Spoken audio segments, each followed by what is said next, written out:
Welcome, everyone. You are listening to and perhaps watching Call of the Audible. I'm your host, Pease Louise. Joining me in studio this week from our rotating cast of fools is Iggy Magnets. How's it going, Iggy?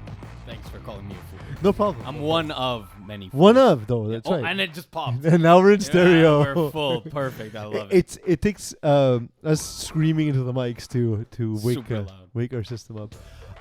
Eagle, of course, is joining us as well. Eags, how's your day going? It's been all right. I'm a little exhausted.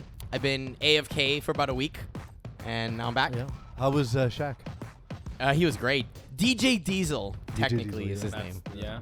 Yeah. But so my company essentially hosted a conference in Washington, D.C., and as part of our party vibe, whatever it was, we had a special guest appearance by DJ Diesel.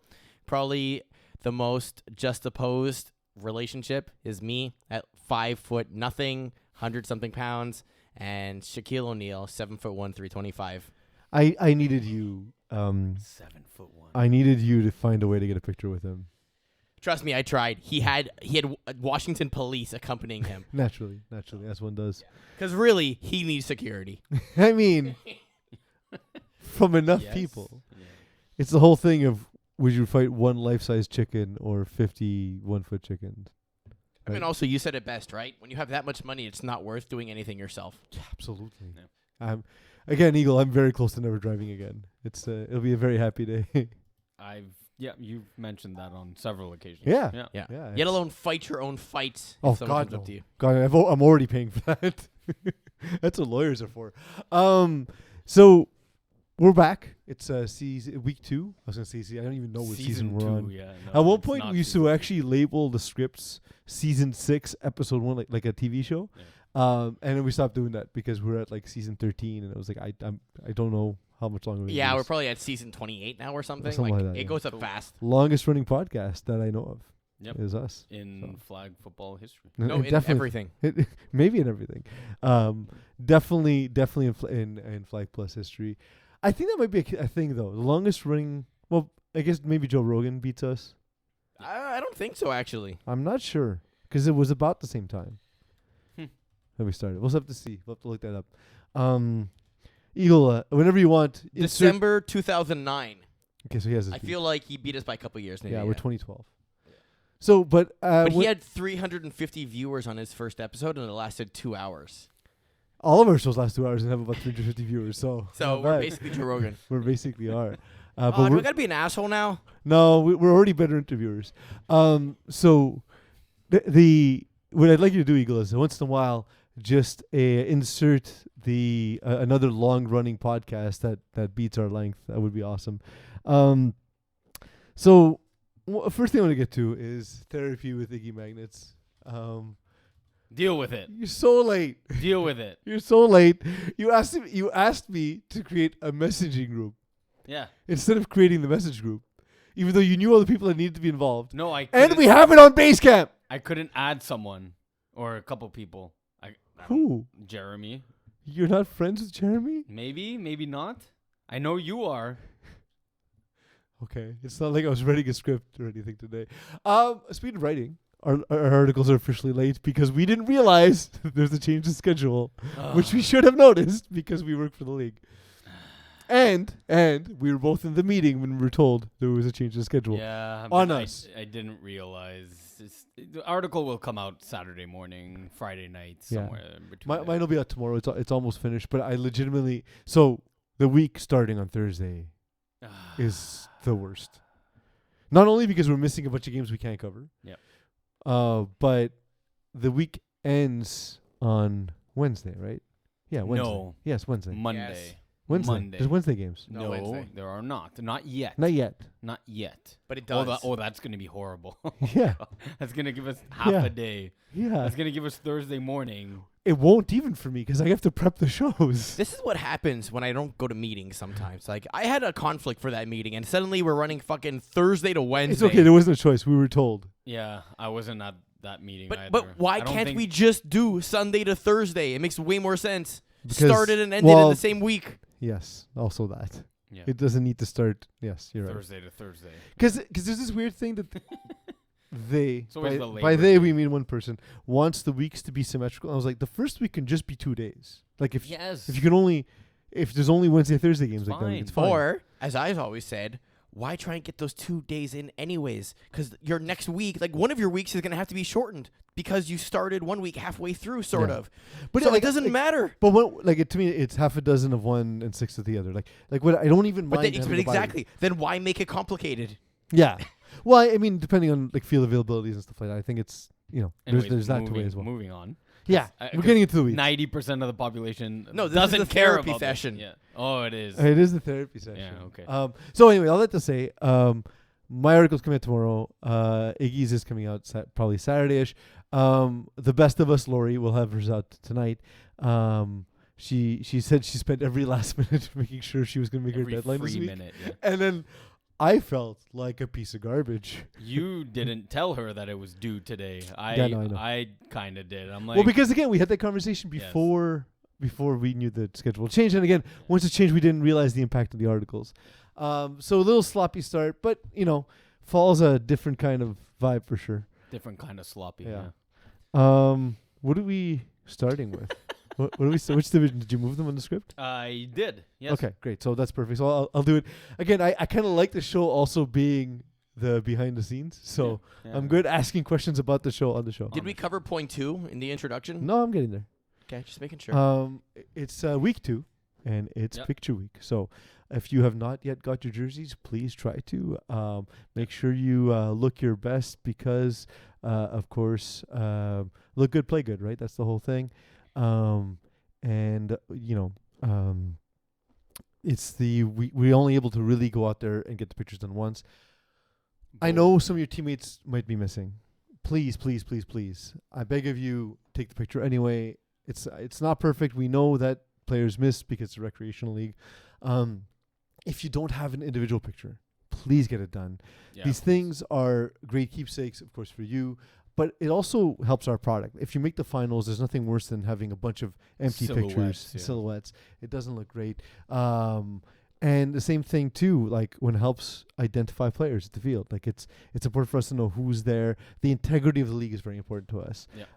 And so, it starts with the pictures. Yeah. for example, if you want to have a quarterback who's trying to cheat for an entire season, throwing in the lowest division, we're gonna find out anyway. So you might as well take the picture and just help us enforce. I'm just to let the community know, I'm working on a project right now where hopefully by the time winter comes around, we won't need to rely on picture day for individual pictures anymore. Yeah. So team pictures, we'll still have photographers go around, make sure you're all pretty, do your hair, etc. But for everyone else, we're going to try and make it such that you can take your picture whenever you want.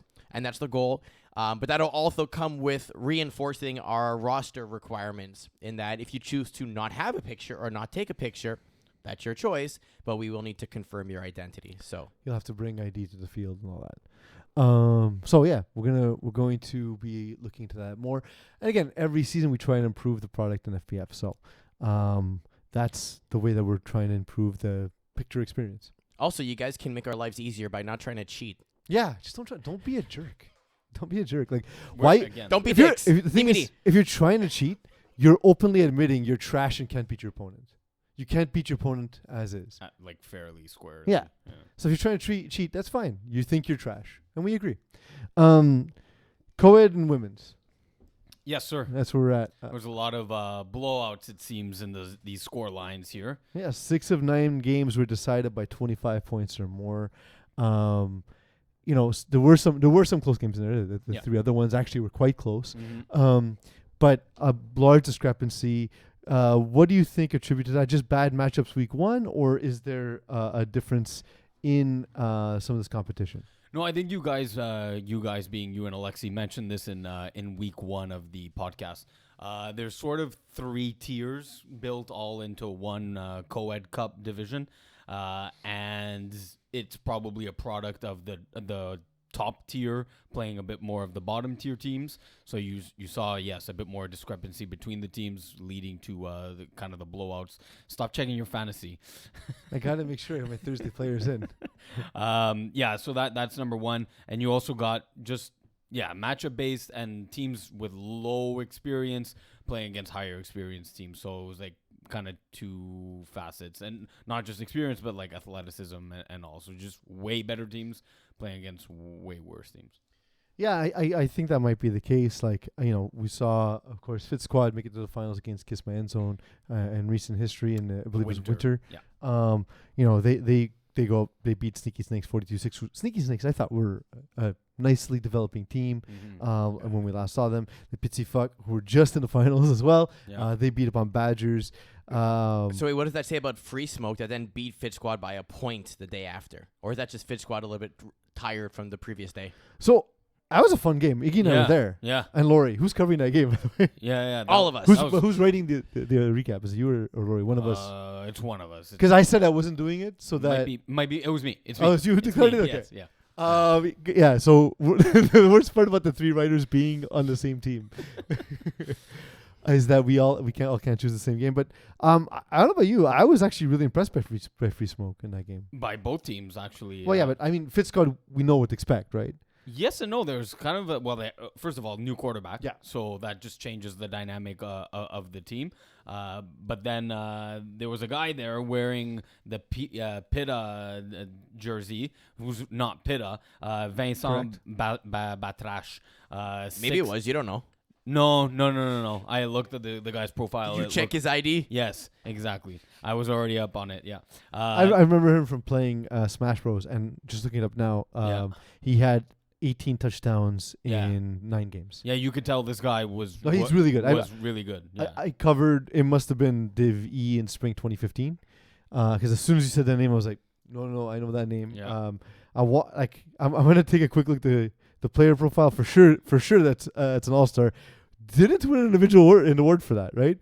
That's pretty wild. He had 32 catches, 541 yards, 18 touchdowns. Like, I know it's not a lot of catches, but it's almost every second catch is going for a touchdown and almost 17 yards of reception. Like, that's serious damage. That's good. Yeah, that's serious damage, and we saw that at Stade de Montréal on Monday night. So that quarterback, he might even be the snapper, but yes, as quarterback. Yeah. Yes, that just combination of those two was significantly upgraded Fit Squad. Of course, already in addition to their well-known players like Hugo Lépine, Boudjema Sada, Laurence Pontbriand, and Alex Falcon Corb. Those four. Yeah, I like Falcon Corb a lot. Oh man, she's excellent. Great hands, great speed, rangy receiver. Oh, and Laurence Pontbriand in the red zone is a big target for William Brouillard. So that it is a very nice team. But so what Eagles point then? What does that say about Free Smoke?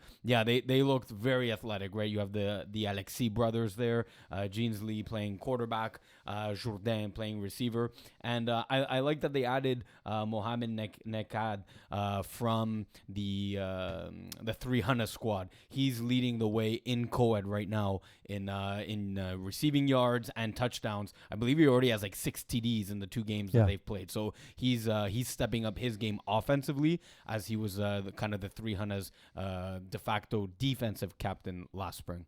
Yeah, honestly, James Lee and Jourdain Alexis just on defense is huge for Free Smoke. Yeah. I don't know their female players as well. Of course, we're gonna get more and more familiar with them as the season continues.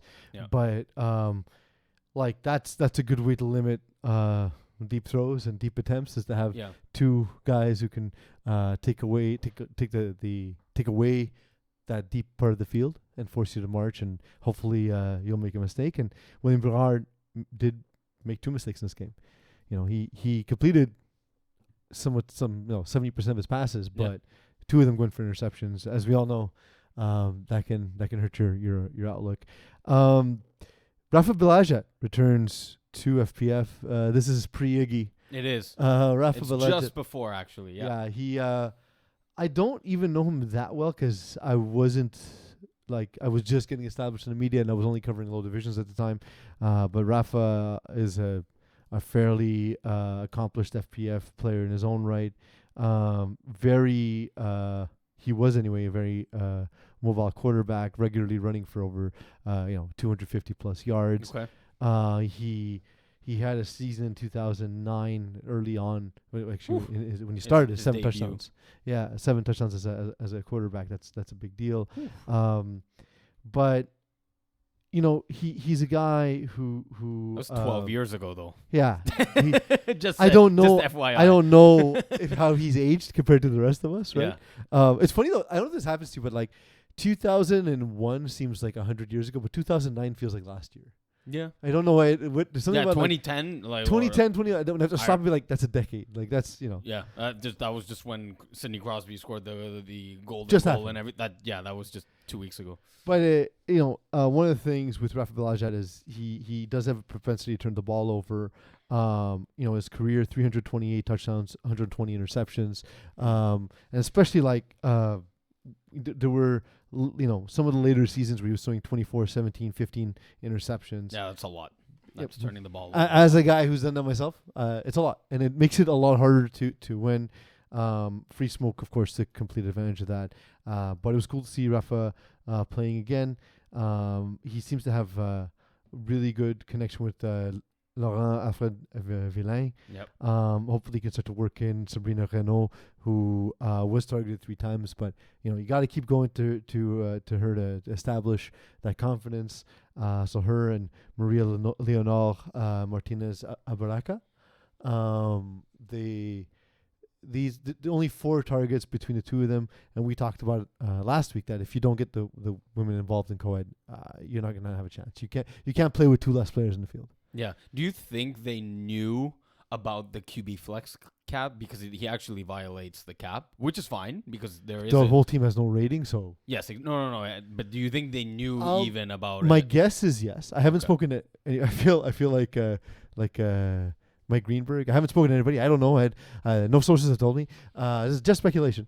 But I no one has told me this. But back in the day when you used to register, you used to go pay Rob in person Mm-hmm. at Lachine, and he would sit with you and you would discuss the division you should go into, Okay. and like you would campaign to keep yourself in Division 5 or Division 4, Right. and he'd be like, gee, And guys, also- I don't know, maybe you should be in Div 3 this year. The way it worked I don't have for a good the Rob. roster I don't know. rules was that if you were on a team, you could only play up to 2 levels below that, like your highest level. And there was a number of players that could be on your team depending on how low it went. So, for example, if you were playing Division 2, you could have only a play- Division 3 team could Yeah. have 2 Division 2 players on it. Back Or when I d- started, it was just 1. Well, no, it depending because if you go 2 tiers I guess down, 2, yeah. so Division 4 can only have 1 tier 2 player. Right. So it was in your advantage to always play in the lowest tier because then you can play in even lower tiers after see. that, I Yeah. see. Yeah. which made no sense. If you Yeah. think about it. Well, we developed the cap system, Yeah. and for all the Easier to complaints, follow. it's working. Yes. The games are much more competitive than they Yes. used to be. Oh, they're amazing. Yeah. And anyway, so because of that, and that was the era where he was still playing with us. Yes. I think he reached out to Rob and was like, "Hey, I want to play co-ed. Like, what are the rules? Like, Okay. is my team fit? Like, how does it work? So I'm pretty sure that's what happened. Either way, The- they qualify. So The roster's insanely huge, though. There were 3, 5, 10, 15, 16 players yeah, I saw that. at the field I saw that. that technically checked in with the scorekeeper. That's But did they check it, or were they just sent in? Because they anyway, we'll discuss that. yes. Uh-huh. Because I don't see that many people with stats. They took your advice, Peas. I know, Yeah. but listen, it's on the scorekeepers to do their jobs. Iggy does his job. Mo does his job. Lori does Lori score? No, Lori doesn't She's score. going to. She's going to, yeah. Yes. But anyway, just based on discussions with her, I'm sure she'll do her job. Yeah, exactly. Do your job properly. So after a single game, can we call? Speaking of which, Fast Not Furious, the front runners in the division. Why do you suggest that even? Where does that come from? A combination of the way they looked to start the season. I know they played Les Act, who have struggled, That's but the roster construction to me is very impressive. They bring in Laurent Lapointe and Marie-Lou Côté-Noël, right? Like that already is strong. they were there last year. That's they- my counter argument. No, they weren't because this team didn't exist. In the spring, they were there. Really? Okay. Yes. I guess I didn't cover much co-ed last spring. Well, Marilu in and out. There was she was with Sneaky Snakes, but started the year. Anyways, go on. Anyway, so But FNF was different though. This is a very different yeah. rendition So of the team. but here's okay. Anyways, continue. So they also weaken, of course. Y&Y by Ryan Dobbs Garnett not being there and Kwesi Gordon Mall not being on Y&Y, but Miles Gibbon throwing and the addition of Marvin Steinberg. Marvin Steinberg again was there. It's not the addition of Marvin Fine, not Steinberg. the It's addition, the elimination of his cast on Yeah. his arm. Good point. Yes. So I didn't remember who was on this team from last year. Yes. Yes. So you played the I division, did. That's so. why. Yes. But It's largely Miles Gibbon on the the team? same. No, that's the That's difference, and that's who I don't know, and you do. So he runs a quarterback what's the academy. what's the profile on him? Okay, there we go. Yeah. Profile set. He's a very, very, very good quarterback. He was pretty established in like the tackle community. I don't remember if he played U Sports. Eagle, you can look that up while we're doing this. Or I but cannot look that up. I mean, or you can do your job. I know Iggy's already here, so the temperament's been set to not do your job. But I saw the roster to begin the season. I was like that looks strong. Oh, it is. And then it's a good roster. The results already clicking off the bat. Like there's no rust on Miles Gibbon. All these folks seem to know each other really well. I know that Kwesi and Ryan, for example, are old friends like since high school. Yeah. I wouldn't be surprised if they know Miles that way as well. So given all that information, I guess I shouldn't be surprised that's working so well to begin with. But it's always good to see that they kick things off the right way. Sure, but 16 for 31, completing half your passes. That's not great. Now it's week one. Yeah, He's still building I chemistry. He's still building, chemistry with guys like Martin and saucerize, right? Like you see of all these athletes, you want to take shots, and Sure. He's gonna eventually be more careful. He's gonna be more careful when he needs to be, and B, he's gonna take deep shots with the confidence that, oh, it's 4th and 8, it doesn't matter, we're gonna convert. Sure, but I do like the 8 targets that went the females players' way. And Oh, Julia, he's a true quarterback, so he's not gonna spread the ball. Yeah, he's not gonna call a play hoping that one of the guys gets open. Yeah. He's not going to force a throw when he has one of the girls wide open. He's going to use his receivers. He's going to read his context. He's going to read his play call properly. Yeah. He's going to go through his reads, and Yep. he's going to throw to the right receiver. So it's just hardwired in his brain. It's how he reads the field. Yep. Yeah, but that's one that's been the Fast Not Furious or the quarterbacks playing for Ryan. Their downfall has been not getting the female players involved. To your point, and to your point of are they maybe the best team? That doesn't look like that's going to be an issue this year. So perhaps you're right. Now I see teams like Free Smoke. They looked pretty legit. You have Lip as Fuck, who again were in the co-ed 1 or co-ed A. I don't know. Don't remember. Top co-ed. Yeah, top of co-ed. They were in the finals. You do have. Who else looks like a contender here? Easy Fun, right? Although it's not Jeremy White throwing, it appears. They'll still be fine. Like they're still a ridiculous team. Exactly. So I don't think the jury's out yet on as Fast and Not Furious being the number 1 contender in co-ed. All right, we'll see, and we'll perhaps gamble on it later in the show. Vortex from the women's division have scored 81 points in the first 2 games. Gabrielle Vanier has thrown 10 touchdowns and has 132.9 QBR. I got to catch a glimpse of them while we were playing our co-ed game, and I saw her just stretching the field constantly. Awesome. I couldn't watch more of the game because obviously we're playing, but it looked like the most fun offense, not in the women's, in FPF. Like, Ooh. She's just taking shots all the time. Okay. Women's is a little different. That you need to get to half field to get a first down, and B, it's 5-on-5, so there's a little more. Even though the field is tighter, it's still as long, so you still have more space. Yes, and you start at the 5. And you start at the 5. So like moving and being a bit more aggressive is part of the women's division. Yeah. And they fit the bill. That to me, that's it. Like just a glimpse to me showed me that they looked to be every bit the sort of top tier women's team, because not only did they look athletic, not only did they look like they can play the game, but they really seem to understand the feel of the women's division.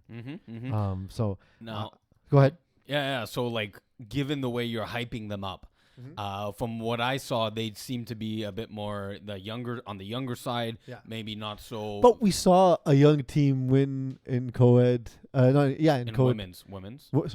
Volts, yeah. With the Volts was it last fall? It was last the spring? winter season. Winter. Oh, it was winter. Yes, Yes, it was starting to But get it- nice. it- That's why I'm It remembering it. ended in April. Yeah. But Sure. I like the thing is that the young teams are going to compete because these girls have been playing throughout high school. Yeah. That's the evolution in That's FPF. the difference. Whereas yes. like when I started, it was a bunch of old guys who were done with tackle.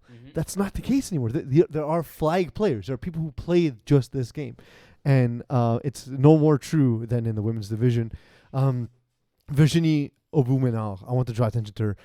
She was targeted 9 times, 8 catches, 131 yards, 2 touchdowns. Like, and she didn't even lead her team in touchdowns, but she was the most explosive player. Like that to me is wild. And on the other side, let's say the Red Nation game specifically, it's surprising to see Red Nation not be able to do anything on defense, considering that's their calling card. Yep. But Alison Sobel, being okay, but just not really converting, not being as efficient as she needs to be. That's going to be the next step for her, right? Yeah.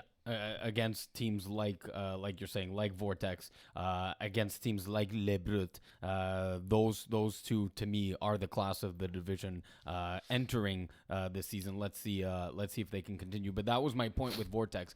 I'm not concerned necessarily about their youth and their small stature, but against a team like Brut, who are experienced as well, and a bit of a bigger, more mean and like. And why are great, they mean? Because they're Brut. Okay, you're right. It's not us calling you that. Like, come on, You called yourself that, Exactly. and that has been mansplaining with Iggy and Peas. No, but in all seriousness, but they're very tough to defend. and the style is so different. That Brit are very methodical. They're a Yes. machine. Yes. Like there's no thinking. Exactly. The right decision is here, and like with Gabriel Vanier, it's art. It's impressionism. It's, Right. It's you're not sitting in a trigonometry class. You're watching Van Gogh paint. Like that's the difference to me. Wow, art, music. You definitely don't work in a school. I do. Oh, okay. I do. Although my school is one of the culinary arts. Yes. The Loup and the Louvre struggled to get things going week 1. The two teams combined for 6 points in the opening week. Is it too early to hit the panic button, or are there just adjustments that need to be made to playing in FPF women's division? Sure, maybe a little bit of the two. I wouldn't hit the panic button just yet. You know what? I want to see when these two teams face off against. MoCon is at the field, and we have a sponsored segment where we do need to get a live look in at the action. So as there is a Tier 2 game going on, it's Sweat and Beers playing against Friends Without Danny. I'm curious to see how this game is going, and Mo will give us that info, of course. Is he scorekeeping that field? Yeah. I asked him in advance because look, it's important for us to get input because we're not there at the field on Thursday, obviously. I wish. Hello? Hey, buddy. Hey, PJ, how you been, man? Wonderful. How are you? Good. Laurie's already struggling, and we're not even 10 minutes into the shift. Mo, just put the webcam on. Come on, get that new webcam. You know what? The new webcam will be on tomorrow morning for your delight, boys and girls. Okay. Only fans, man. Only fans. I gotta say that I only- was the only one. I was the only one who looked good enough for webcam for the last meeting, Mo. So, the one thing I wanted to get to before we'll get to the Sweat and Beers and Friends Without Danny report, but thank you also for updating us about Lori's well-being, because it was really important to us to see how well she's fitting in with the FPF community. Mo, Eagle pointed out something. It's getting colder, and as we It is noticed, fucking cold. there's less Oh, did I swear? bugs. There's less. It's okay. You can swear. It's not my company. less bugs. There was that spray. Have you bug noticed spray. that there's less bugs around, or is it still too early Oh, in it's the the best season? thing ever in the studio, especially. Yeah. There's no bugs here in Laval, so it's So they're afraid of the colder. north. Yeah. Yeah, all the geese are leaving the area. We heard the geese leaving the area, so ducks Ducks.org is the way to go and check out why they're leaving now than in October. So, and are the Ducks leaving it in a balanced formation, or are they going like trips? Like a V formation, like overload to the right of the V. Oh, like, they are overloading. They're stacked. Okay. Stacked, yeah, right? they're almost like a Iggy stacked formation, that he has like a quads left or quads right. Iggy getting credit for the stacked formations. I like it. Cool. Yet I don't run any. I run all of them. I know. But Yes, it's funny. you do. Anyway, Live look. we'll get back to you later. Thank you so much for that live look. That live look, of course, was brought to you by No problem. Sportira. He's very upset at you, by the way. What's the score in the game? I know, Shipson. 18-6. No, Mo, that's 18-6 far for, too much. That's far too much information. We've taken too much of your time. Iggy clearly doesn't get the bit, but thank you, Sportira, for your sponsorship. No problem. Of All right. This well-dressed moment. I hate you. So You much. watched last week. How did you not know how this was going to go? I want a score update. For how? We all want a score update. That's the point. That's the point. Infuriating. That's also the point. I'm expressing the viewer's feelings. No. right now. See, the viewer will not have this frustration because they will have the score uploaded by the time this airs. Yeah, exactly. Which is the point. God damn it. What did I say about you today? Is it possible to Both to love. both love somebody and then And sometimes very really, much really, really, hate really hate them? That's you and I today, man. I have candy for you, actually. For me. Yes. And the Oh, I have cookies for you, by the way. There's someone. thank you all. I don't eat after 7, but thank you. It's Mexican candy. Oh, I like Mexican candies. With the tahines. Nice. I love that stuff. I put tahini on everything. Is it imported legally? I don't know. I can't say. So no. Do they come from Martha's Ranch? They're mangoed. They're like mango candies with like a little bit of like heat on them. I definitely can't have mangoes or I'll need to leave the show. Okay. I'm serious. Again, I was gonna kill you. No, I'm not allergic, but I will need to use the washroom immediately. Eagle, can we get an evaluation of the Mexican mango candy? Pretty I think good. they're good, Yeah. but I think I'd like them better if they didn't have the heat on them. Oh, but that's the thing. That's the Mexican candy. That's the Mexican thing. Yeah. It's not. I'm surprised you already said it was good because to a North American, it's like, what the hell is this? This is No, the candy? flavor profile is good and everything. It's just the heat is overpowering from the mango flavor. I actually enjoy the mango. You know who's saying what the hell is this? Viewers from tier 2. Huh? Viewers from tier 2. Well, what about the hell them? is this? Yes. Yeah. Yeah. So Rocco Cristiano's throwing for Sweat and Beers. I have that confirmed. It wasn't Oh. just a week 1 thing. Okay. Interesting.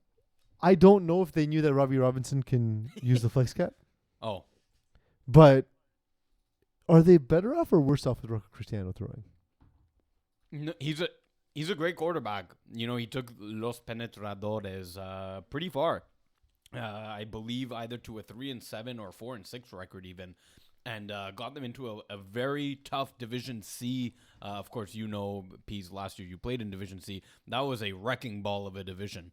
Yeah. And he got them into the playoffs. So like Div C, that was to me proof of the cap success. Like it was every week just Competitive as felt hell. like Yeah. you went to the field. It was a playoff game every week. every single week. Every single week felt like playoffs. Yeah, and it was amazing. the fact that the young Rocco Cristiano, who's, by the way, if I'm not mistaken, and Rocco, correct me if I'm wrong, I remember you as a receiver at Vanier. I don't think he's a natural quarterback. He Right. might have played quarterback before that, but in his most recent and highest level of football, he wasn't a quarterback. And Right. he had given it a try and always looked kind of okay, but he's one of these guys who, since the pandemic, kind of had a minute to just think about the game a little bit, and like that, he got a lot better really quickly. Yeah. That's what it appeared to be to me. So he's probably a better receiver. He's an insane receiver. Oh yeah, exactly. He really is. So having Robbie Robinson throw him the ball, that's a very nice 1-2 punch there. And he's probably not even I'll have to check the roster, but he's probably not even the best receiver on the team. But Robbie Robinson's 88.2. He would really, as a receiver, I know, as a quarterback, he would really hit that cap hard. and it's a 80 cap. It's an 82 cap, I think. So 6 points times 5, Yeah. 30 30 points. points. Yeah, no Yeah, way. you No. probably can't build a team. Yeah, exactly. That's so even if they knew about the flex cap, I don't think it works for them. yeah. Yeah. That said, Robbie Robinson is a Hall of Famer. Yep. So, I mean, while he hasn't thrown as much, and I think that's kind of hindered his development as FPF defenses have changed and gotten more aggressive and more dynamic. He hasn't seen that development because he hasn't been throwing throughout that period. And I think he was kind of surprised by that last season, which he's going to come back bigger, badder, of course, because of how good he actually is. Rocco's been a part of that revolution and like at the epicenter of it. So I can see him succeeding right away. Friends without Danny, are they in trouble without Danny? Oh, yeah. This is not a tier 2 team, right? No. This is Jared Buck's quarterback cap being too high for tier 3. Yeah. And like, okay, well, it move up. makes sense. Yes. Him alone is good enough to play in this division. I think they were missing. Like again, if they had Danny Demore, they have one of the best players in the FPF. Yeah. And so you guys talked about that as well last week. Alexi believes that even with Danny, they're not a tier 2 team. I disagree. With Danny, and then you add back Justin Santillo, that's a very nice 1-2 punch on attack. Is Justin Santillo anybody else's in tier 2? Any other team's second best receiver? Could be second or third. But then which team? There's too many. There's too many for me. There's too many that he would be the second receiver on. No, Eagle. There's not many. Not many. Okay. Yes, I was like, what do you mean? No. There's 9 teams first of all. Yes. There's not that many teams that he would be the second receiver on. Is my point. Yeah, that's true. Maybe Team Ethnic. After William Bissonnette, he's probably number 2. Yeah. Not too many. I didn't see the Game Changers lineup. That's the Anton Sakic squad. Sakic. Sakis? He's now you ruined his name for me forever. Sakic. It's Sakic for me. He's new to me.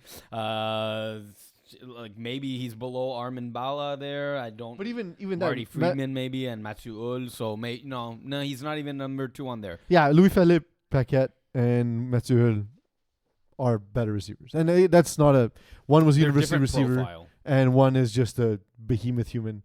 Justin Santillo is good, by the way. I don't mean this to disparage him. Yeah, absolutely not. I'm just saying, like, this is a very talented division where if he's your third receiver, that's a really good team. Right. So if they have Danny Demore and Justin Santillo and a third piece. The third piece would have been Benjamin Bork. But that's true. And Benjamin Bork's injury, of course, it's a huge loss. Because we've talked about it, so I assume we talked about it on the show. We didn't. We talked about it in person. Yes. So that's a huge loss for this team. So if they were already missing Danny Demore and now missing Benjamin Borg, this is definitely not a tier 2 team. And that's kind of the thing with the roster construction in FPF.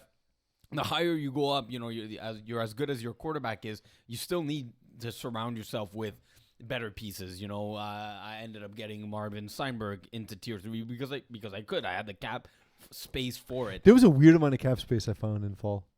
For all tiers. Yeah. All tiers seemed. Well, it was too tight. Actually, except for tier 1, but yeah. It was too tight before, I believe. And now it was wide open, I think. A little bit. We'll adjust it. We'll adjust it as time goes on. Well, also remind yourselves that we never had 4 tiers. Exactly. We're at 4 tiers now. Usually we're at 5 or 6 potentially.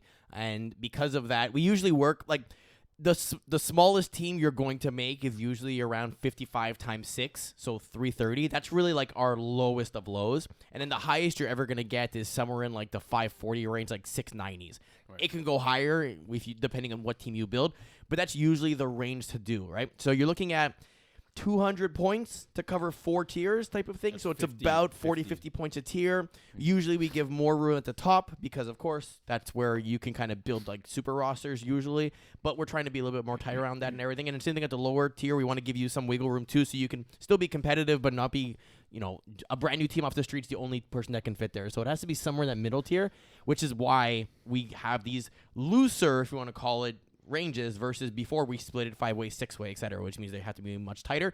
To add to that, A's and B's, right? 4A, 4B, which cuts another tier into like semi-tiers. So it doesn't split it in half, but it lowers down that threshold as well. It's just fall is never going to feel like the other seasons because of that there's just not enough teams to really divide the league the way we like to. And so but you know what? Like the players kind of know that going in, and it's just a different experience, and it's a way that you get to play with Marvin Steinberg, for example. Exactly. It's also a way you can like test out rosters or like, hey, I want to try playing against these guys or with these guys and everything. And especially this year because everyone makes playoffs, it's not like you're like, oh well, that's $2,000 down the drain type of thing, right? Yeah. Like you can still build that chemistry and potentially get ready for the winter season. And then maybe you have a couple upsets in the playoffs. It still ends up being a lot of fun. It's just a different type of fun. Yes, exactly. But they were missing one extra free agent on the team. So we just played our first game with Vincent Chung. Yeah. And in Tier 2. Mm-hmm. I've been impressed with him since I seen him play the first time. Then I saw him with the Stoics team in the playoffs, and then now he's throwing for Save the Turtles in Tier 4. I was impressed with him on the field with us in Tier 2, but I think I'm more impressed with him in his quarterbacking, not debut because he's thrown before, but the first season he's embarked as quarterback. So that's a different kind of pressure, right? Mm-hmm. He goes out there, throws 6 touchdowns, 1 interception. The 1 interception came back for a touchdown. So we were joking about it, saying he threw 7 touchdowns. Yeah, he was saying I threw a touchdown on every drive. Yeah, That's 7 for 7. I told him, hey, listen, man, just because you throw a very catchable ball, I know the feeling. Yeah. That's how you threw 0 interceptions in co-ed. Your ball's not catchable. That's what I decided. 51 TDs, Well, it's not catchable though. Just It's not catchable. Yeah. That's the receiver. The receivers doing all the work. Ask Lottie. It's not catchable. Not catchable. She told me that, in confidence. So yeah, like it's largely the Save the Turtles roster. Yep. Right. Sebastien Noel playing receiver, Mm-hmm. so he's on the team, He's just good. not throwing. Yeah. And it's cool to actually see a guy let his ego go enough to be like, well, let's try this. Let's see if this works better. You're missing something. This has been done before already. He hasn't always been the quarterback. True. There's been the Simon Imbach, the third or the second on the team, who's thrown. He's also on the team. Which is also on the team, and he's they're both very but good even receivers. more to my point, it's all of them seem to be okay with taking the back seat and not having the ego of like, well, no, I'm throwing, I'm the quarterback, get out of my way, and ceding the floor to Vincent Chung. And all of the versions of the Turtles have looked good. Very competitive. Always a competitive team. So I have no doubts and no reservations to say that he's a leading candidate for quarterback of the year. I mean, maybe Justin Goodman. He was already in the talks in Division E last year of quarterback of the year. He was in that top 3. But starting off 6 touchdowns, 1 interception, 219 yards. Against the Step Bros. These aren't the Step Bros from the winter season. Yeah. This is pretty much the Pillow Talkers. The constant cap violators of Division E. That was a pretty tough defense to go against. They're guys, ridiculous athletes. Yeah. I had trouble with them. I mean, I probably put up a stat line like 4 TDs, 2 interceptions in Division E against them last year. So to put up 40 cap on not them, violated, not even close. I checked. It's great. Yes, I checked. Don't worry. So to just so maybe they don't have all the studs that they had in Division E last year, but it's still a very difficult defense to go up against, and. It's, again, not his first crack at quarterback, but his first crack in a long time. And to put up 40 points, 6 TDs, over 200 passing yards, that's impressive. Yeah, I agree. I agree, absolutely. The class of the division, based on pedigree so far, penetrators and Save the Turtles. Mm-hmm. Would you agree? Yes. Also, I learned, by the way, that WIB 2.0 is very obviously West Island Boys 2.0. I was talking to Skylar Bailiff over text, over Instagram this week. He messaged me. He's like, hey, just some info about our team. We're not going to profile them per se here. I'm going to save that for an article, but I do want to talk about sort of that middle class of teams. Toon Squad, Primetime, West Island Boys 2.0. Teams we've seen have some success, but not really be able to get over that hump. Primetime, their hump has come at the finals. But we saw them get undressed in the finals. And then Toon Squad and West Island Boys being good competitive teams, just not be the top of the class. Who do we think has the best chance to become the next top of the class, and why? Before that, WIB. What did you think the acronym was for? I just thought it was WIB. I thought like work in progress. Progress. That's Yeah. not bad. That's not bad. Waking up in basements. Okay. 2.0. That's Like- the second time. Doing it the first time wasn't dangerous enough. But you tried it a second time. Eagle, what's your shot at the whib? Well, it's topical. Washington in boundaries. Inbounds. Okay. It would be the first time. Eagle, where are we with Miles Gibbon? Where are we with Miles Gibbon? Yeah. I don't understand the question. I asked you to see if he played U Sports. Oh yeah, no, Oh, I he checked it. didn't do that. Where are we with other podcasts that have been running longer than... I actually looked that up and then I closed the tab. Mm-hmm. So the audience can see here what I'm working with, right? Like Some of them can see, others are. others can listening. hear what Yes. I'm... yes. Okay. So What you're hearing is the silence of frustration. out like of it. those, out of those three, I like it. out of those three. So between Toon Squad, Primetime, and the West Island Boys 2.0, I like Primetime to emerge out of those three teams. I do like what Toon Squad have. They've kind of literally tuned up their squad in adding Adam Antel. No, you can't make that reference. They were called Toon Squad before. I know. Yeah. So Before- they but didn't tune it up. They did the same thing. They kept the roster in a good spot. It'd be cool if they lost the player and then called the team Untuned Squad. Untuning. Untuned. Untuned. Detuned Squad. Uh-huh. So I like what they did with adding Adam Antel, putting it's Dylan? No. Ross Gardner or Gardner Ross. I always mix the two. He has two first names I like that. Does he have two first names and two last names? Ross Gardner Ross. Yes. Yeah. Yeah. Yeah. So it's confusing. Yeah. I always mix them up. He took a back seat, let Adam Antel, who had That surprises me. Not because, like, again, I know we talked about like letting go of the ego and yeah, doing what's best for the team, but I actually really like Gardner Ross and how he Yeah. was he's developing. because he's a left-handed QB. Yeah. That's why. Yeah, and all of us have daddy issues, as we discovered last week. Yep. But I was surprised to see that, just because, again, in his case, I thought he was getting a lot better and doing it really quickly. And but look, But so was Adam Antel too. but such is the case for Adam Antel, and clearly, he has a friendship with these guys on the team, and they asked him to join, and you know what? Hopefully, it serves them for the best.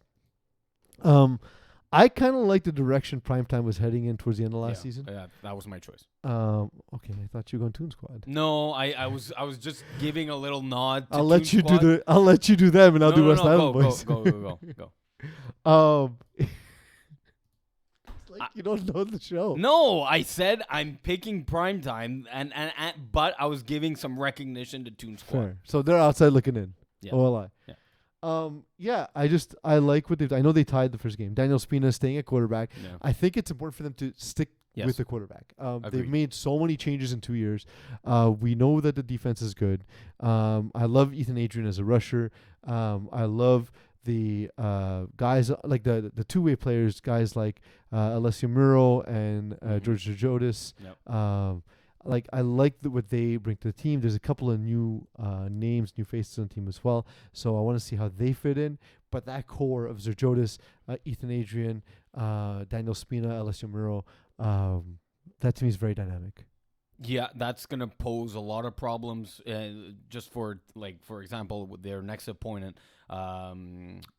Wait, did they? No, they were playing Red Dragons next tonight. Actually, at 8:00 in 7 minutes, they are playing the Red Dragons.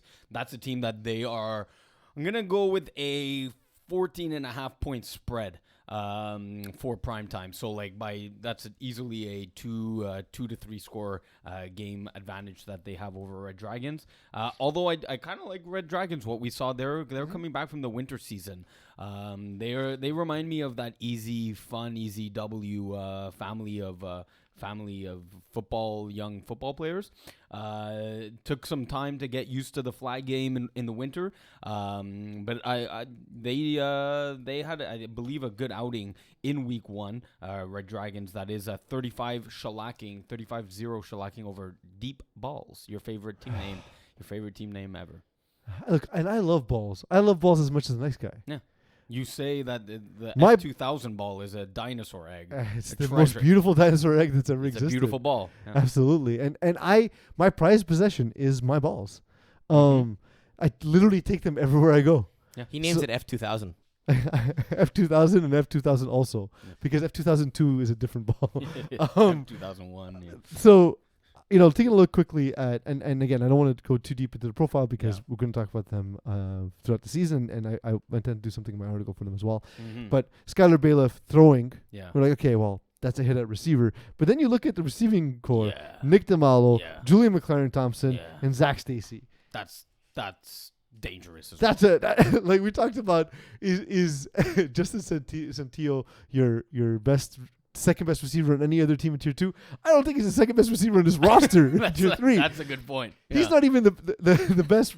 He's If the you include the fourth quarterback, he's the fifth guy. You know what I mean? Like, and again, no shade. Yeah. That's just how talented Yeah. this group is. Nick DeMalo's speed is insanity. Well, he's crazy fast. Yeah, Julian McLaren-Thompson, excellent. And Zach Stacy, we've already seen what he's done against this type of competition. Take that week 1 loss with a grain of salt. And they lost the Penetrators, of course, who are also what we said, class of the division. So Mhm, mhm. they're a team that's going to get better as the season goes on, I believe. Yeah, that could definitely be a playoff matchup deep into that a double and single elimination bracket. These Penetrators and West Island Boys 2.0. Absolutely. Yeah. Did you copy and paste tier 1 or did you just drag it?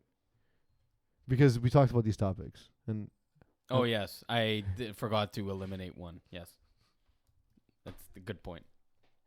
Do it. Silence me. Silence.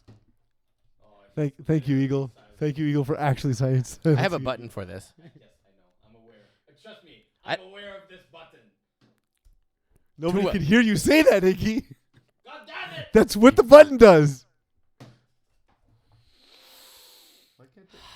All right. And yet it was still there. You didn't delete it. No. Good job.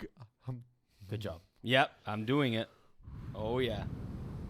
I'm gonna delete the rest of the script so you can't see it. That's fine. I've Okay. done the show with Mo before. I don't always need a script. Okay. Yeah, that was the best one. Mo was like, we'll just wing it. Yeah. All right, I guess we'll go where Mo wants to go. To So live out. Iggy, there's 100% total. You need to decide a percentage total of what you think will happen. It's like, will Kevin Wyatt throw 5 touchdowns this week? 100%. Yeah, and then it's like you'll ask another question. So I guess it's 0% that Dan Lazaro will throw 4 touchdowns. It's like, well, no, I didn't know that all your questions had to add up to 100%. Oh. You would have like 4 questions, but your percentage of confidence, the 4 of them needed to add up to 100%. That makes no sense. Yeah, it was awesome. Like, we used to argue about it on show because it's the show and that's what we do. Mhm. But it was low-key my favorite segment because of how ridiculous it was. Yeah, that doesn't make any Because sense. all the sports media is ridiculous. so Also, Kevin Wyatt throwing 5 TD passes would be 0%. He's not playing in the Fall Cup. whatever. I'm just saying I'm as, just as an saying- example. Yes, I know. Um, I'm saying it against myself. I said 100%, but then I realized no, it's 0. he might still do it.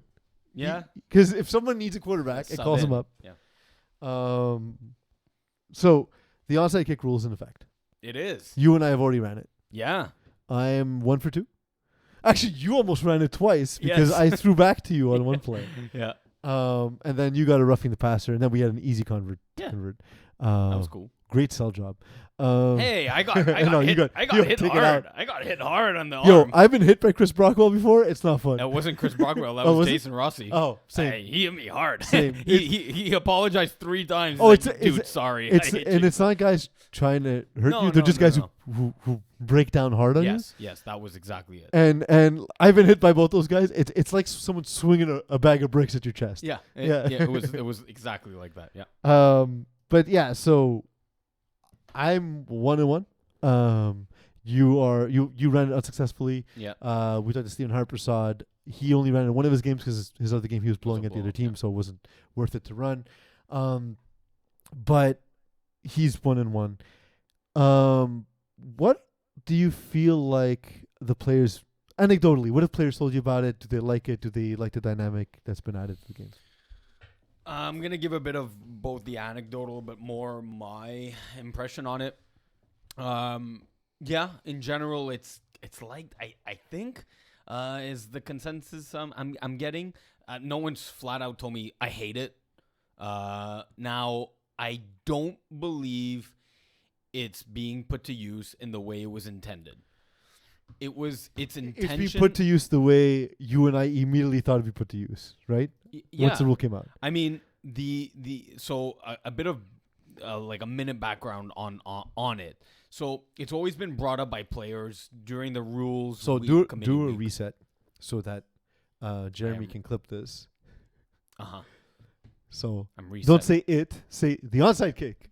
Yes, the onside kick is a notion. Training on the job. It's been notion. It's show behind the show.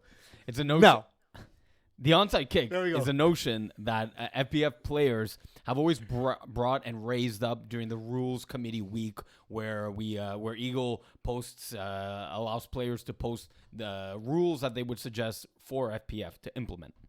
And this one's always been there year after year, even though once it gets voted down for 2 years. Anyways, this year with the Fall Cup being what it is, it's a experimental season for FPF. So we decided to implement one rule, that being the onside kick rule. Now, the main goal of it, because what infuriates me, there's 5 minutes left in the game. You're down by 9. The other team has the ball. Let's say you stop them, but they've chewed up 2 or 3 minutes off that 5-minute clock. Game over. The game's already over, and I'll explain it a bit more. But they've chewed up 3 minutes out of the 5. So there's 2 minutes left in the game. You have the ball. You have to haul bleep and score under those 2 minutes. You literally have a minute and a half to score. And even if you do score, there's probably 5 plays left in the game. You can only get 8 points if you score the touchdown and the 2-point convert. You're giving the team the ball back, and they just have to get a first down. And that's if you ran it into the end zone with under 2 minutes and they don't get a first down. You need essentially 2 stops on defense and a score and the 2-point convert. Maybe you don't need it to get back into the game. The onside kick, you still need to stop the defense at least once with that 5 minutes. You get to score and then get the ball back with the onside kick. That was the kind of intention. And like, I'm back in the game. The game's not over with 5 minutes left and I don't have the ball. That was the intention. But then we said, okay, so only if you're down are you allowed to use it. But then it's like, we're penalizing teams who are being successful for winning. So we're like, okay, well then both teams are allowed to use it. And it doesn't have to be under 7 minutes left in the game or whatever. So both teams are allowed to use it at any Well, it's time. like an onside kick. You can run it at any time in the game. But that was your counter argument, is that, well, like in any other game, you can run the onside kick. It's just not by surprise. You're declaring it on like right away. But yeah, that and honestly, on an onside kick, you could score a touchdown if you run it all the way into the end zone. And if the other team gets the ball, I mean, usually the play's dead. They take a knee, but they can run it back for They can run it back for a score. They can run it back. We had for a that score. clarification with the referees. Yes, exactly. So if you get picked off on the onside kick, if you get a safety on an onside kick and you're on the offense, those are 2 points against you. Those are 6 points against you if it's a pick six. That'll have to be a reel. Yes. It's fine. It was long. We need reels too. No, that's okay. So all to say, that was the design for it, but now it's being utilized to like gain an extra possession when you're up. You scored and you're starting with the ball in the second half, so you score at the end of the first half, score at the beginning of the first half, and then using the onside kick to essentially go 3 straight possessions. Now there with the is risk there too, because if you don't convert, now the momentum that you just had swings in the opposite favor. Yeah. So, I mean, it's still a risk, but to me, it adds a dynamic to the game where there's a potential for even wider swings.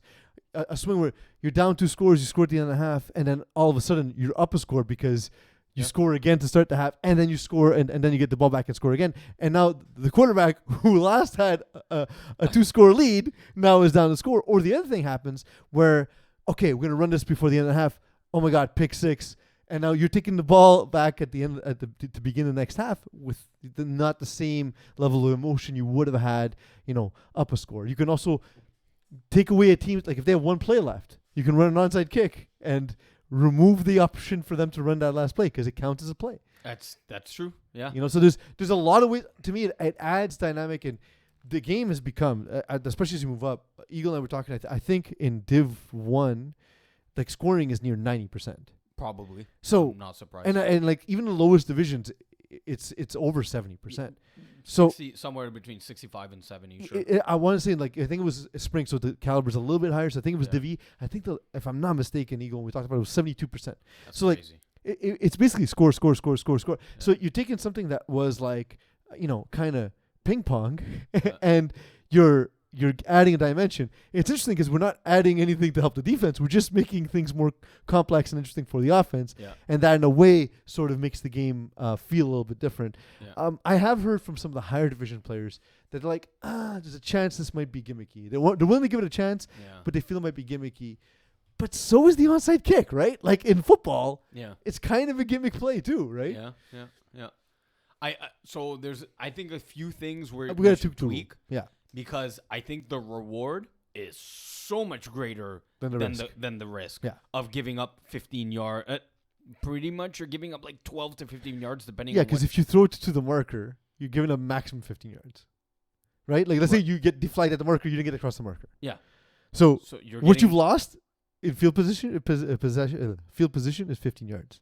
yeah, exactly. So Versus even a if you throw a possession. pick on that play, Yeah. and it's deflagged right away, you've lost 50. Who cares? You lost 15. It's yards. 15 yards. It's. I think maybe we should like if you don't convert, the other team gets the ball at the 10 or at the 11-yard line so they can gain a first down.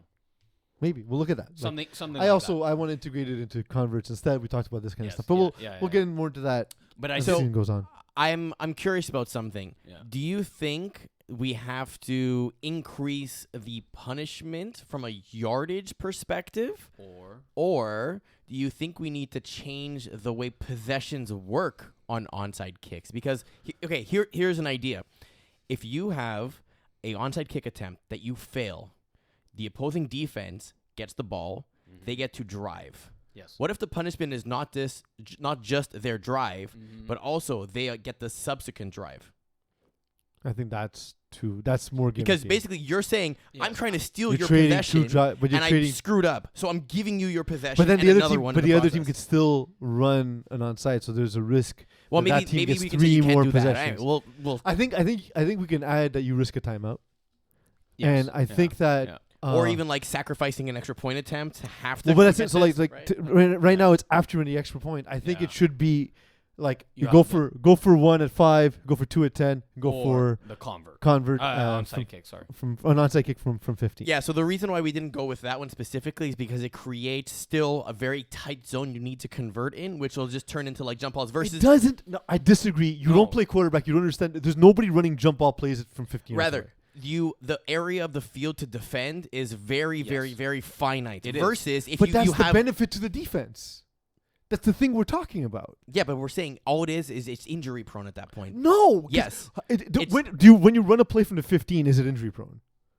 to try and get into the end zone. Yeah. If you have to get into the end zone, So we yes. should outlaw scoring from the 15. No, No, I don't because wait, you don't It's understand. either an because, injury risk no, or no, it's wait. not. my point is you have to get the ball to a very specific area of the field. It's 7 yards in the end zone in order to get the convert, right? Yeah. From 15 yards back, that's very difficult, and it has tremendous advantage to the defense. I would which say means it's that not. you're Then how is it more dangerous than a 2-point convert? because the 2-point converts from the 10. Fact. It is. Okay. Okay. You're listing a The- fact as no, a reason. the No, extra I the know. extra 5 yards gives the defense more time to cover field, Yeah. which means that they can collapse on balls much quicker because there's so much more that the ball needs to travel. So the way we've done it now, I guess, but like you still have to defend the front and back of the end zone, yes. and so. But you know, again, no, but if that you- exact same example. if So you build a have to- stack, right, like back front of the end zone, back of the end zone, the defense still has to choose and then break on the ball. So well, theoretically, you could protect the front of the end zone and have enough time while the ball's in the air to backpedal and bat it down. You can play 5 lanes and force them to go over your head because you're saying, go over my head, and you can still cover it because you have time to backpedal. It's hard to do that. But from I'm saying, 15 but so yards away, the reason, man. but I'm saying the plays that you have I mean, I available guess to you, maybe like in the lowest divisions, I can see that, but Div 4 and up, that's still incredibly hard to do, but so right? you- Like So the reason the rule's done this way is that as a defense, it's, well, I need to defend this as if they can go anywhere on the field past the marker, right? You're defending a first down marker, but the entire way down. So if you're just going to stack yourself on the first down line, then they just go over your head and GG's. If you play everyone cover 3 deep, then you have big open holes in the middle of the field or in the front of the first down marker, so GG's. So it's a little bit more strategy in terms of what type of plays the offense is going to use against your defense, what type of defense you want to run, versus just play lanes with a rover. Right? Like, it's very different. I still think that you're overestimating how well the defense can cover from 15 yards away. I think, to me, 15 yards away is the most dangerous part of the field for a quarterback. Not if you have to get it into a very particular spot. I guess because you're not. Other normal defenses will have to defend the rest of the. You have to defend the whole field versus now I have to defend 7 yards. I guess. Yeah, I liked though. I was I still iffy agree, on it. but I like though that we were down like 28 points in the game, and I didn't feel out of it. Yeah, because and of also, the onside kick. We momentarily had sort of like boost energy. We scored and we came back into the game, and then of course they scored again and we couldn't catch up. But just to say, like instead of it gave us life in the second half. Yeah. Instead of like, okay, well, this game's over. We're down 21, 28 points. Well, if we convert we score. If we convert the onside kick, we're getting the ball back. And if you hurry up the offense like we did, you have a chance at getting back into a game a lot more than if that possibility wasn't there. Agreed. Let's call Mo, see what's going on in the Tier 3 game between Sulefas and Arush. I'm so mad at you for giving the game away. I don't understand. Who gave away the bit? Iggy. Again? No, you give away the bit in the first segment. Hey, how's it going, Mo? You're my favorite person working for the media in FPF, by the way. Excellent. We have a new nickname for Laurie. Her name's Rudy. Rudy? Nice. Rudy. Nice. Yeah, that's the nickname, Rudy now. So we call nope, not that Rudy. Not that Rudy, to be clear. Mo, you working a steel mode? To be clear, we're not referencing Rudy Giuliani, right? No, not Rudy Giuliani. No. So wait, because like, do you mean that instead of appearing at the field, she went to the Four Seasons Auto Repair? Yes, with dripping hair color coming down her forehead or something like that. So wait, Mo, does that make you the groundskeeper? Oh, nice. No. Can you do like a really slow clap and like one of those fedora hats type of thing? I'm doing slow clap to her right now. We're catching it on audio, man. Very well done. You have a nice clap. Yeah. Very echoey clap. Yeah, we're doing the clap right now in front of Rudy. He got Sulefas against Arush, and even though Iggy 7-6 lead. Yeah, thank you for giving us a score update because Iggy ruined the bit anyway, so you might as well continue to ruin the bit. That's why you're all useful information for our audience who will know the Hold on. What time did Iggy show up today? Late. Traffic. Shocker. Late. Traffic. Shocker. Look at the messages. Mo, I walked from 6 miles away, and I got here before Iggy. Shocker. 6 miles. I would. The geese are flying over now. I don't know where they are, but they're over my head right now. Oh, nice. That's really what we called. Yeah. Oh, they do like a pine tree formation. A pine tree. Pine tree. Oh, like a. Is this like a forest cake all over again? Perhaps black forest cake. We do, and we'll get to, of course, your insights about Sulefas and Arush in a moment. But I Mo, didn't 7-6. I know, but again, you're also now ruining the bit. Like Iggy, I am very upset with my teammates here. But I want to know this weekend, should I get you a forest cake? Well, I'm good. Hey, Rudy, you want a forest cake on Saturday or what? You want a forest cake on Saturday, Rudy? She had no idea. We can do a forest cake. What does the wife want though? Actually, we're making a dessert as well. We have some plan. We're not yet sure the exact direction, but the meats will be. Well, the meats will be done tomorrow. Nope, some of it will be done at 5 a.m. We're starting at 5 a.m. But anyway, nobody knows what we're talking about. So, thank you, Mo, for your insights, and that has been the game recap brought to you by Sportira. Stay informed, stay in uniform. Are we watching Thursday Night Football here? Obviously, yes. Again, ruiner of all the things. I love it. No, we're working very hard. Oh, okay. Al Michaels is on. You're going to be that guy at work, right? Yes. Where it's like, hey, did someone put beers in the fridge in front of management? He already said, stop checking your fantasy lineup when nobody could see while I set him up to speak for 90 seconds. I did say that. Stop doing it. Oh hate baby, you this is so gonna be much. a great game. Yeah. We're gonna get shut down. This podcast is gonna get like shut down. You done? Are you done? Can you return to the show? No, I'm distracted by Khalil Mack. Speaking of Khalil Mack, threat level midnight. Yes, they have. He would be great in that film. They have lightning on their shirts, so it does make sense. In an 8-game shortened FPF Fall Cup season, can they climb through the infamous 0-2 start to make the playoffs and double elimination team? That's already a quarter of the season gone for them. Unfortunately, All teams do make the playoffs, as we said before. yeah. But you risk being a single elimination team versus a double elimination team. Right, exactly. So their 2 games they lost were. I was surprised by this one. The aforementioned Sulefes, a 35-6 loss, and then which was surprising, but then a much closer game in their second one. Which again, why are there double headers in I thought this was a spring thing. I thought it was done. It's because of the shortened weeks of Thanksgiving in the first week. It's almost like we should have had regular weeks, Sunday to Thursday. Well, either way, though, Thanksgiving would have thrown a wrench in that because we shouldn't be playing on Thanksgiving, Yes. Sunday, and Monday. It's nonsense. Exactly. You mean Labor Day, by the way? And No, one of it he also means, Thanksgiving. He True. means Thanksgiving. But also Labor Day as well. Yes. But we started Labor Day week, and that's why we had the initial issue with the schedule. Yeah. Anyway, so they lost 21-12 against Killer Rays. Who's the quarterback for this team? I mean, the way it normally goes is that they alternate threat level midnight. They alternate quarterbacks between Matt Damon and who again? Matt Damon And who played, Justin Lemieux. and Jonathan Lemieux. Joe. Joe Lemieux. Joe Lemieux was there game 1. And he was the starting quarterback in the spring season. Matt Damon there for the second game, the tighter of the two. So this would normally be his season to quarterback. It was But Matt Damon wasn't physically at the first game. correct. So yes. maybe that's why. I'm with you. Yeah. I was talking to Tyler Gerberg of Killer Rays. Yeah.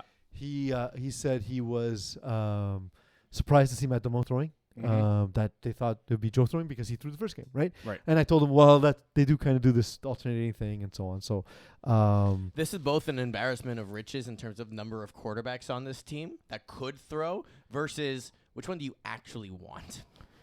to me, it's Matt Damon. It's Yes. the maybe not the most talented, but the best quarterback, best signal caller, best reader of defenses on the Oh, team. Yeah. You know, Scrambling where- ability. Oh. but you don't know what Joe Lemieux was. Like Right, he was okay. the scrambling QB. Like when Really? he was on FOTC. Okay. And Alex Gertin is thrown as well. Very mixed Yeah. results. Yeah. But the highs were like insanely high and the lows were very low. Okay. So if you're doing a power ranking, it's probably in that order where you have Matt Damon at top, Yeah. Joe Lemieux, and a little bit further off is Alex Gertin. But I mean, even if he's starting for you for a week, it's not the worst thing in the world. Oh no, absolutely not. Now it's just the personal anecdote here is both teams or the threat level midnight in the spring season playing against Kiss My Vultures, my team. One we lost like 47-12 against Matt Damon, and the other one we won in the playoffs by it was close, but it was like 28-24 type of game. Yeah. So they've dropped the first 2 games that we talked about, but when does their schedule get easier in your eyes? True. I 'Cause- saw this when Iggy, because Iggy brought this onto the script. I saw it and I was like, yeah, that's like Bruins are next. Bruins are arguably the best team in the division. Ravens are strong as well. Trapstars recently won a championship. Diamond Boogie, I guess they're Bougie. Diamond Bougie. Sorry. Boogie. Yeah, listen, there's a lot going on. You can maybe call them Boogie. I have and so many bets on this game. you can probably call them Boogie in Halloween in October. Yeah, there we go. Yeah, Boogie. Diamond Boogie. Yeah, cool.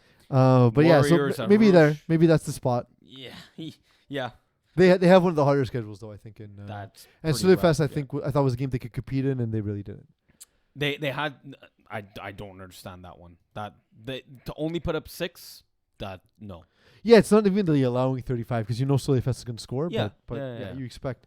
And especially that Julien Prou he's from that Bandits group originally, and now playing with Red Level Midnight. So like you figure that's their gain and a loss for the Soleil Fest core. Yeah. So he wasn't there game 1. He was a DMP, but he was there in the game. But either way, game he's 2. not on Soleil Fest. Yes. And he's a big defensive piece, right? Yeah. So I not entirely surprised by that result, but surprised by the way it happened, kind of thing. Yeah. They're in trouble, though. They're in trouble. Is the best version of Bandits with Cissé Bélanger or Emile Scaff at quarterback? So this season they're going with Emile Scaff, and Cissé Bélanger, I believe, is leading leading the league in receiving yards as of right now. They've played 2 games while others have played just 1. But I'm going to go with Cissé Bélanger as QB. He was very impressive last spring. He's throwing darts and dimes out there and in a way that Emile Scaff can't.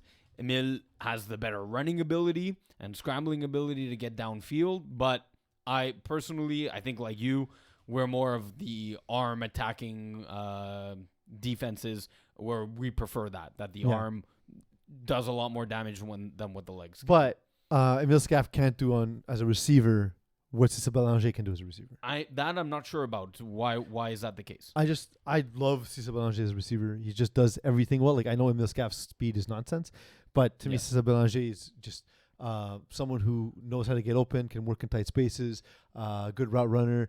Emile Scaff is just a raw natural talent.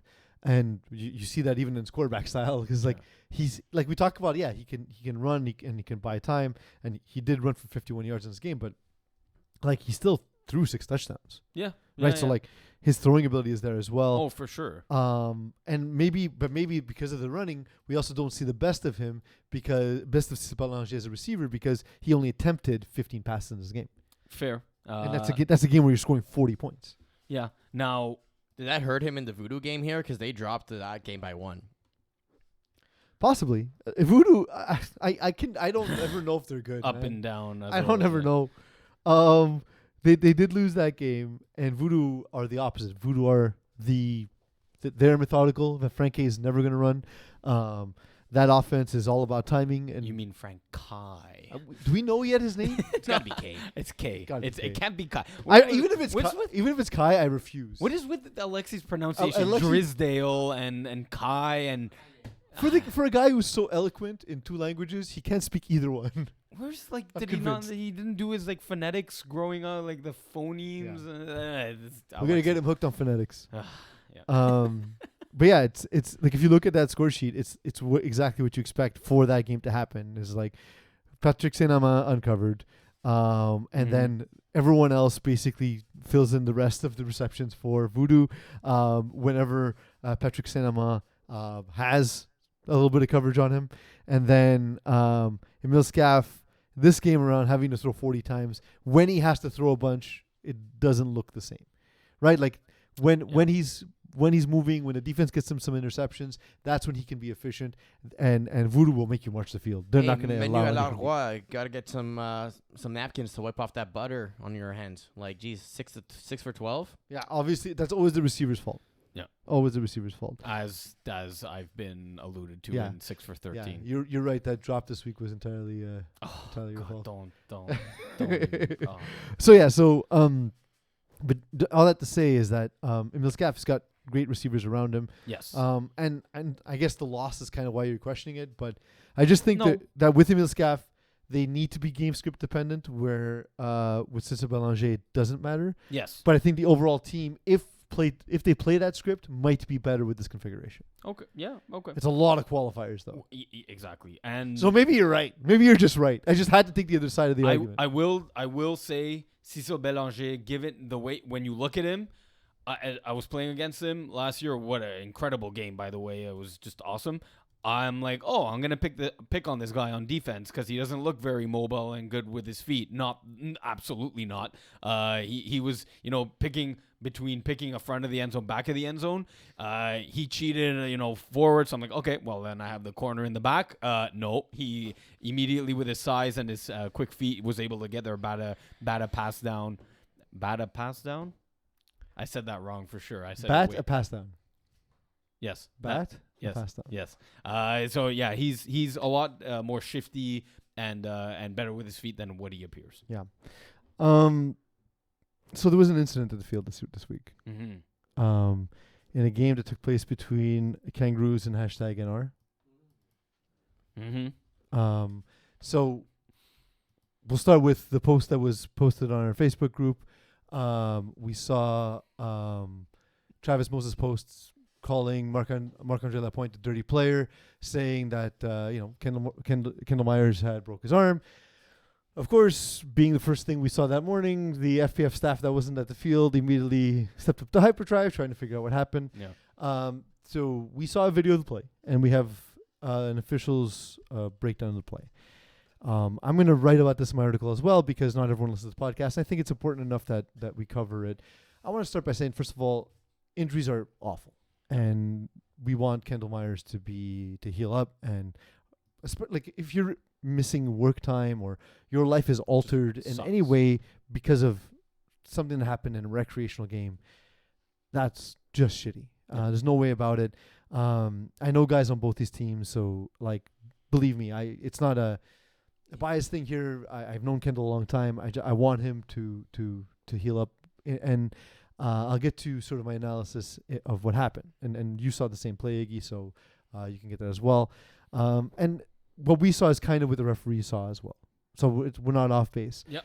The ball was overthrown. Frankie Tioli Colatrella was subbing in at tier 1, which we all think is brave of him, but a little bit beyond his ability. Means, yeah. He not only overthrew the ball, but overthrew the ball over the middle of the field, not to the outside. Kendall Myers went up to get the ball. Marc-Andre Lapointe broke hard and kind of collided with the lower half of Kendall Myers' also body. Stumbled on his break too. If you actually look at it, he's kind of Yeah. like loses balance while running forward. So one of the core principles of FPF is you're in control of your body. Yep. And if you can't control your body, you need to not make the play because people's It's health is the most important thing, And right? otherwise, it's considered reckless. Yeah. In some ways. And we penalize reckless play. Yeah.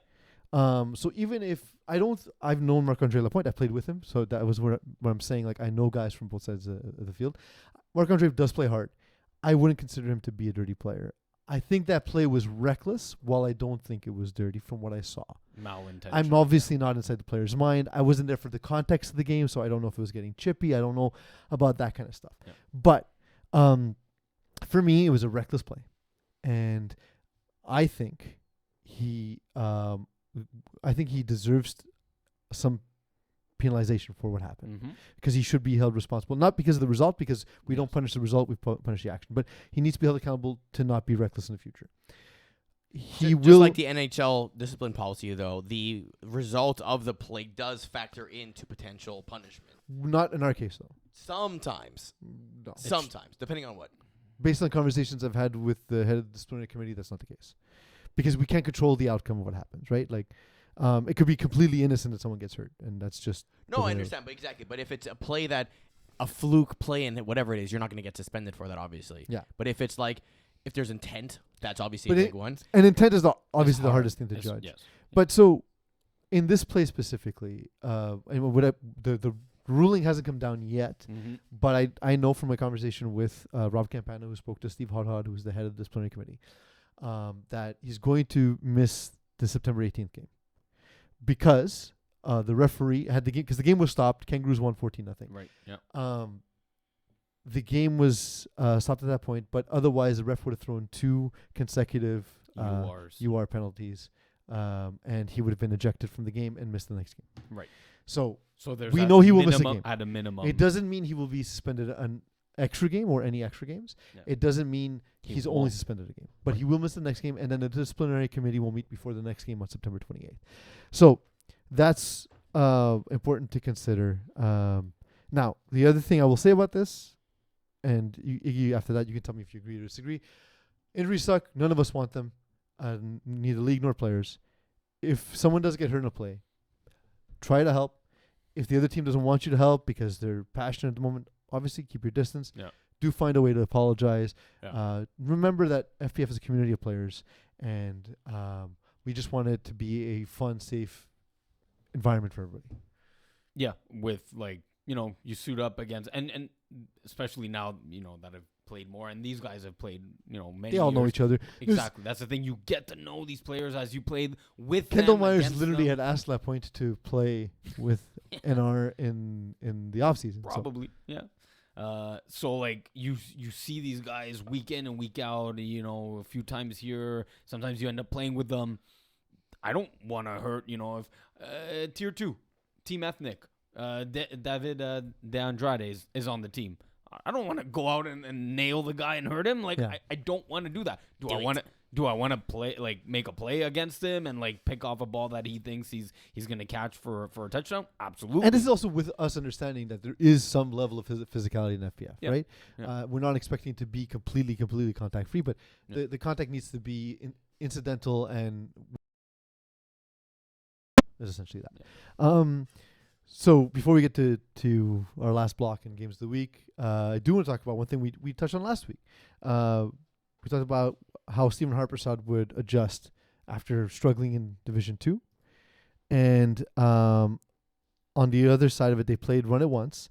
Run It Once had Anton Sakis, who subbing for Jeff Rosenblatt. So obviously Anton hasn't played in a little while. We knew it was going to take him a while to find his sea legs.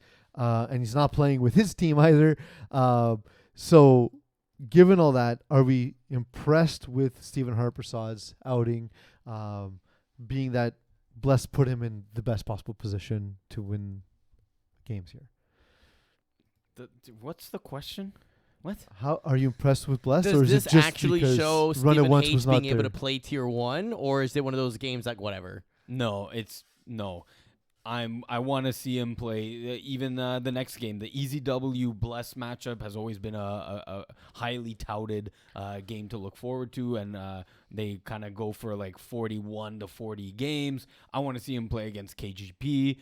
He struggled a little last year, and it was a game in Saint Laurent, I believe, in the wintertime in Division 2. Well, Division 2, he struggled in general. Like, that was the whole point. That was the construct of the conversation. Right. So I'm at, like, it doesn't mean much. Like, that's him maybe getting comfortable for the season. But 20 for 24. 6 touchdowns. So I was going to say, can I just take a Like, moment? that's the part to me that... But that's like that's what he would put up in Division 3, Division C. But he now did it in Tier 1. Yes, but against Run It Once. Like, But Run It... Okay, again, I know Jeff Rosenblatt's not there, but the team is a strong team. You know what? Now, it's minus the Jeff Matt Rosenblatt. Bond, Louis-Philippe Paquette, David Santomo, yeah. Marty Friedman. You know what? Yes. There are a few pieces missing, though. Like, as I'm looking at the Run It Once, it's not the full team, It's but not. still, 4 of the 6 guys on defense are going to be their core guys, right? Yeah. So just a moment here. Isaiah Allard, shame on you. Will Power, shame on you. And Marvin Steinberg, shame on you twice. Although one of you is excused because Matt Bond got a PD. So one of you, it's not your fault. But you got to catch those balls. Dropping the balls, yeah. The other part of this, too, is I know we talk a lot about Bless's offense and Stephen Harpersad's ability, but are we underselling the defense of Blessed? Where they have James Langshaw, they add James Langshaw with Marvin Steinberg and Isaiah Allard. That's a lot of size and range. Will Power can play defense, although he's probably not the best defender in this division. Right. But he can definitely fill in. Yep. And of course, Nicholas Santomo added to the group as well. Ariel Librati. Ariel Librati Like too. this, the defense is not. We always tend to look with Stephen Harpersad. Oh, what weapons does he have on offense? Oh, he's got Isaiah Allard, Marvin Steinberg. Yeah, I think we're maybe overlooking the defense. Look, they're gonna give up points. It's tier 1. It's just how many points? 14 points against. Sure, it's Sakic. It's the kind of his return to FPF was a rude awakening for his return, but. To give up 14 points in general when you have weapons like David Santomo, Marty Friedman, Louis-Philippe Paquette, those are guys that are hard to cover. So they did their part. Will they do it week in, week out? Probably not. They just need to do it enough to give Stephen H 1 or 2 stops. Yeah. That's all he needs to win. Eagle, it's time. It's time for Games of the Week. Woo. Yes, Iggy, I forgot to do tier 1 before. That's what happened. That's why the script is out of sorts. I know. I'm looking at the clock. Yeah. We're fine. We're gonna start with let's start with co-ed actually for Okay. week 2. We're gonna go into Les Paquers versus Iced Out. Iced out. I'll go Paquer. Fast Not Furious, Les Petits Fuck. I guess I have to go Fast and Furious after I said do the best team. So Yeah. fine, I'll do it. So then I'll go Petit Fuck. Nice. Free Smoke, Bench Warmers. I'll go Free Smoke. I was impressed with Benchwarmers. I'm gonna go with Benchwarmers. I like their defense a lot. Easy Fun, Sneaky Snakes. It's fun time. Fun. Yeah. Melting Poets, The Villains. Villains look good week 1. Yeah, I'll go Villains. Yeah. Y&Y, Kiss My End Zone. We can't pick it, so Kiss My End Zone by 50. Eagle, what you Eagle, pick? your pick. Yeah, KYEZ. KM is it? Whatever. Kiss Ye End Zone. Kamiz. And then Kiss My End Zone, La Secte. Also can't pick it. Yeah. Kiss My End Zone by 50. Eagle, what you pick? Not gonna go. Actually, we'll get Terry's pick. Kiss My End Zone versus La Secte. He Kiss says My End Zone. Win the doubleheader. Cool. We're playing And a doubleheader? lastly here, Oh, no, it's 2 different days.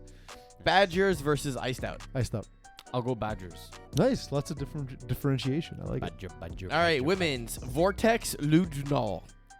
I'm going Vortex. Vortex. Yeah, they're strong. And then Loup du Nord versus Louvre du Nord. Oh, they're playing week 2? Oh, I missed that. I'll go with the Loop de Loop. And I'll go with them as well. and last game here, Red Nation versus Brut. Brut. Yeah, Les Bleus. Yeah.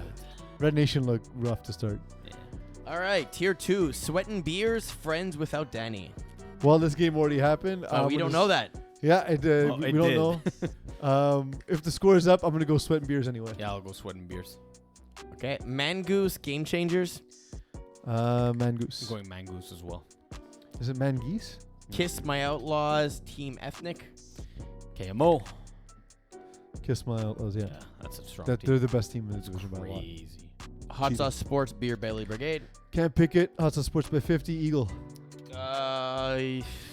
Triple B. It's annoying when we're both on the team. Yeah. Yeah. And then Centaur Blackouts. Blackout should be getting Adam Sinagra back, so Blackouts. No, I'll go Santal. They were They were strong. really good, They though, were, yeah. they were good. I was actually really impressed with that team. Yeah, very good. Santal. But I'll still go Blackouts. But I'll go Santal. yeah, it'll be a good game. All right, tier 4, Red Dragons Primetime. Dragons. No, I'm going Primetime. Nice. QB Roulette, Deep Balls. Oh, we didn't do the roulette. Oh, Okay. damn it. Give me Uh, QB Roulette. Yeah, you know what? Let's do it. Roll it. Whip 2.0, Save the Turtles. Oh, Turtles. I'll go Turf Till Soup. Toon Squad, The Penetrators. Penetrators. Penetrators. The Penetrators, Save the Turtles. Good game. That was Yeah. Penetrators. good. Yeah, Chung has a little more work to do. Give me Penetrators. All right, and then Step Bros, Deep Balls. Step Bros. Step Bros as well.